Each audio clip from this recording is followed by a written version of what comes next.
Welcome to the Creative Entrepreneurs Podcast, where it's all about turning your unique talents and perspectives into a viable business.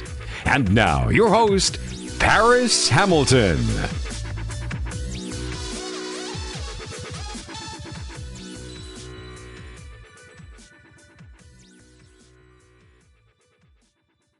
Hello, everyone, and welcome to another episode of the Creative Entrepreneurs Podcast. This is episode number 17, and I am your host, Paris Hamilton. I'm excited to have you all here with me on this episode. This one is going to be a blogcast, and that is going to be where I'm reading a post that I wrote for my blog. So the title is 10 Steps to Go from Freelancer to Business Owner. I have way more traffic listening to the podcast than reading the blog, which could be for any number of reasons. So in order to share the information, I will incorporate some of my blog content into some episodes because the information is all for the same audience. Now, before we get into the content for the episode, I do want to let everyone know that my new book is available on Amazon. So head over and grab a copy for yourself and anyone you feel would need it. It's called The Missing Mindset, a complete guide to developing a successful mindset in life and entrepreneurship. It will make the perfect gift for anyone that you care about who is trying to reach a goal but has been struggling to achieve that goal. So I'll go ahead and jump right into the blogcast. There are a lot of people out there who have unique skills in an area who eventually go into freelance work. Freelancing can be a great way to make some extra money, but virtually every freelancer has daydreamed about the possibility of turning their freelance work into a fully fledged business. Understand that the freelancer mindset is different from that of a business owner. The difference between freelancing and starting a business may seem like a semantic one, but the fact of the matter is that there are some important distinctions. A business owner needs to understand cash flow, revenues, profit, team management, and a bunch of other things. As a freelancer, you might be solely focused on when your next paycheck is coming and may even sign up for a platform that you have to pay a percentage to. The platform does the marketing for you and connects you with potential customers. But as a business owner, you do the marketing and things yourself. Going from freelancer to business owner requires more than just hiring employees, although hiring the right employees or contract workers will likely be an important part of the process. Nobody is successful on their own. The following are the most important and actionable steps you should take when turning a freelance venture into a fully fledged business. Step 1, get tired of your current situation. Stop playing the blame game. It's so easy to see what someone else should be doing, but it's so much harder to recognize it in ourselves. Don't blame your boss or your job or your bills for giving you a life that you feel like you can't change. Recognize that if you have these feelings of apathy or not wanting to do better, then it is internal, not external. Take responsibility for what has happened in your life. This isn't to downplay anything that you've gone through, but as humans, we have the ability to not only be shaped by our environment, but create our environment. While difficult situations can prepare you for where you are going in life, they may not prepare you for where you are once you get there.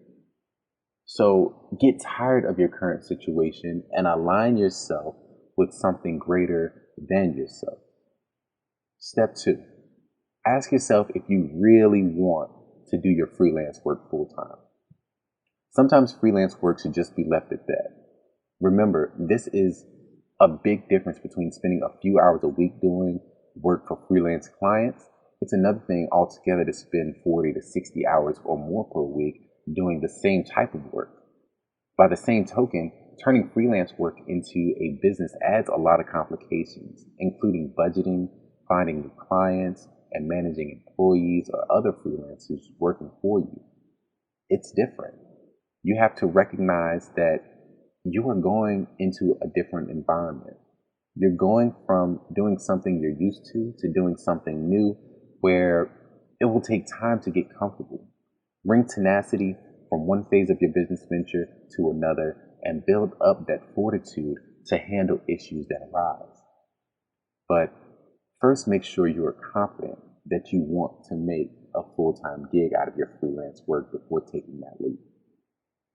Step 3, start with an idea. Think about what the next logical step in your business should be. You build websites for other people. Why not create a website platform that shows your various web designs so that a customer can just choose which layout they want? Are you a business consultant? Do you see some of the same types of issues amongst clients? Why not write a book on how someone can work through these common issues? Or why not create an online course where potential clients can learn your methods for themselves, especially the basic issues? You could provide worksheets or activities for clients to do in order to solidify that lesson that was just taught. Are you a freelance writer who does editing, ghostwriting, transcriptions for audio, video? Maybe you want to focus on what one thing you do extremely well, like story editing, and follow that up. Are you an audio visual engineer? Specialize in some service, say podcast episode editing, create a brand around it, and develop a system. Allow a client to drop a file in a shared Dropbox folder. You take it, edit it, and place it back in that folder. But when you have the idea, you still need to make sure you focus. You have to truly understand what service you are trying to offer and what transformation you want your clients to obtain after using your product. You will be required to offer a high value product to your customers. You might not necessarily get it right on the first time out of the gate, but as you get feedback, you can refine whatever you offer. Your goal should be more about how you can help your customers and not so much on how much money you can potentially make. Step 4, standardize your service. Focus on making your service as predictable as possible. If you research in a certain way, describe how. If you incorporate certain software tools to accomplish your goal, document what software and what you use it for. If you write in a certain way, create a template. Document everything and how you do things. You can incorporate things like images or screenshots later down the road once you have a document. This will allow you to be able to either train an employee or a teammate to do something very successfully, or even create a PDF course or book that someone can buy and learn how to do something on their own. Step 5, become more selective about who your clients are. When freelancing isn't your primary source of income, it's fine to take a client that doesn't necessarily maximize your hourly rate. When transitioning to a business, however, the margins you have with each client become significantly more important. This means you need to start analyzing the returns on your time that each client offers you. This also means learning to say no when current or prospective clients ask you to do something that doesn't make sense from a business perspective. Step 6, save until you have at least 6 months of living expenses. You might be surprised by the expenses that arise once you become a business. Everything from payroll to office space, if you need it, will create overhead that you probably didn't have to deal with as a freelancer. This means that you need to have your personal finances in order, with at least 6 months of living expenses saved, so that you can focus on making your business as efficient and effective as possible without worrying about maximizing this month's income at the expense of long-term viability. This is especially important if you intend to leave your full-time job to embark on this new venture of yours. Just remember that for many types of businesses, mostly online ones, you can start them on the side while continuing your full-time job. So step 7, Determine how you're going to multiply your return on your time. This is the aspect that separates the successful business owners from the rest. Sit down and make a plan which lays out how you will maximize your time. As a freelancer, you are probably getting paid in exchange for your time, either directly or on a per project basis, which effectively acts the same way. As a business owner, however, you cannot grow if you are limited by the number of hours you can directly work on a client's needs. Instead, you need to determine ways to amplify your effectiveness. This can be done through productivity software or simply refining your workflow. The other way you can increase the return on your time is to invest in other freelancers or employees that can take some of the burden off of your shoulders while still benefiting from your expertise. An additional way is to just charge the price that represents the value that you're giving to the customer instead of charging on an hourly rate. So in a consulting realm, let's say you started off charging $100, $150 per hour for your time to solve some problem. Instead of charging per hour, maybe you transition to maybe charging $2,000, $3,000 per project, no matter how long it takes to handle that project. So that's just one additional way of leveraging your time and maximizing the return. Step 8, pricing and billing.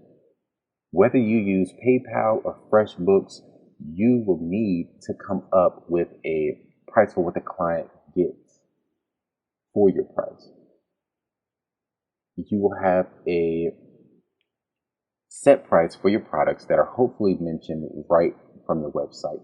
If you have a consulting service, maybe you have a client pay for the first month up front before you put them on the calendar. You can sell with a PayPal button or a Buy Now button from Gumroad, or even subscribe via Stripe. But you have to have this pricing and billing type of system set up somehow to make it an easy workflow for you and your client. Step 9, mastermind groups. Mastermind groups can definitely help.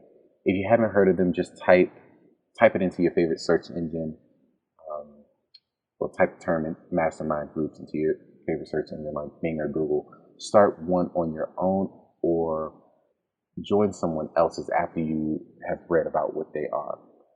These groups can get you connected with like-minded individuals and help you all as a group to grow in various areas. So members keep each other accountable for their actions, help each other solve business problems, and give a lot of moral support. A lot of successful individuals are or have been a part of one or more mastermind groups that help them become the person that they are today. So, in this regard, I'm excited to, in the future, be starting my own mastermind group with select individuals so that there can be a nurturing of individuals and a growth in intellectual value. To me, having too many people, maybe greater than 10 in a group, in my mind, can dilute the value that is gained from the overall group. But of course, it's going to depend on how that mastermind group is run. You might be able to get up to 30 people in your mastermind group and still have it be effective. Step 10, choose to win. So many aspiring entrepreneurs and even some entrepreneurs are so focused on trying not to lose that they do not focus on purely winning. And yes, there is a difference in the two mindsets. When you are focused on winning, you think differently about things that happen to you. You expect to do great. You expect that your product or service gets better. You demand it. You strive for excellence in all that you do and expect that from those you work around. You've changed your surroundings to create a winning culture for yourself. You've read books and invested in knowledge, which sharpens your mind. You've taken action to follow through on the advice and guides that you've internalized. You simply have chosen to win, and that is what you need to truly be successful and not subconsciously limit yourself. Ultimately, the key to taking your freelance work and turning it into a business is passion and a desire to see things through. If you are ready to make a real living out of your freelance work, use the 10 steps above to start on the path to success. So with that, I'll go ahead and wrap up this episode. Again, that was a blog that I wrote on the website, so make sure you head over to the website, thecreativeentrepreneurs.com, and bookmark the page so you can check back each week for the updates and the new content. I really hope that someone out there found this episode helpful. If you have anything to share with the community that I may have missed, or you think that would be helpful to add, head over to the website and leave a comment on episode number 17. Before I sign out, I do want to let you know that I am working on some more entrepreneurs to feature on the show in future episodes. So be on the lookout for more interviews. If you know someone who you think I should reach out to, let me know in the comments or the reviews on iTunes. So as always, I look forward to serving you in the next episode of the podcast. Make sure that you tune in and also hit the subscribe button on iTunes. And if you're not on iTunes while listening to this, head over now or after you finish what you're doing in this moment and leave a 5-star rating and an honest review to let iTunes and myself know that you're enjoying the show and appreciate the content. Remember, build your dreams. Somebody else will hire you to build theirs. Thanks for listening to the Creative Entrepreneurs Podcast. Join us next time for more great insights. And don't forget to subscribe to the email list to get the latest information and updates.